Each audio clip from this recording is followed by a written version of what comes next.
Suite à sa nomination en tant que champion de l'Union africaine pour la réponse à la Covid-19, le président Ramaphosa a créé la Commission pour la réponse africaine à la Covid-19. La commission se penche, entre autres, sur la nécessité de renforcer le personnel de santé publique et sur la fabrication de diagnostics de vaccins et de produits thérapeutiques en Afrique. Je voudrais à cet égard saluer le leadership de l'excellent Cyril Ramaphosa, le champion de l'Union africaine pour la réponse à la Covid-19, pour le rôle clé qu'il a joué dans le processus d'acquisition de vaccins ainsi que dans la promotion de la production de vaccins sur notre continent.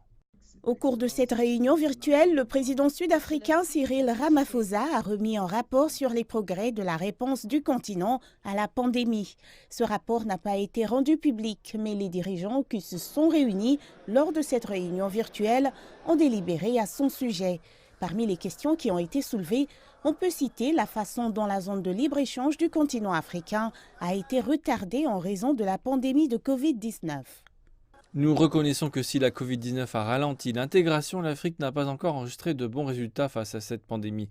Nous devons mettre en place une unité spécialisée pour suivre les progrès. À cet égard, la ratification du protocole du traité sur l'établissement des communautés économiques régionales, sur la libre circulation des personnes, le droit d'établissement, le droit de résidence et l'établissement de l'union douanière dépend des priorités tout en saluant l'entrée en vigueur de l'AFCFTA.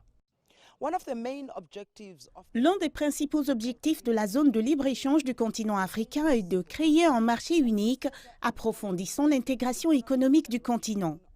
Les dirigeants présents à cette réunion virtuelle se mettent d'accord pour dire que, malgré les efforts déployés pour assurer le succès de la zone de libre-échange du continent africain, la pandémie de Covid-19 s'avère comme une pierre d'achoppement.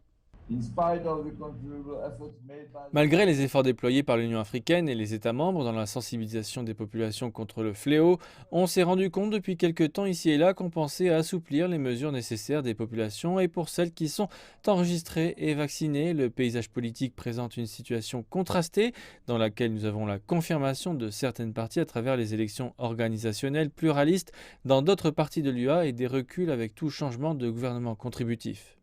Malgré tous ces revers, ces dirigeants estiment que le continent africain a relativement bien réussi à faire face à la pandémie.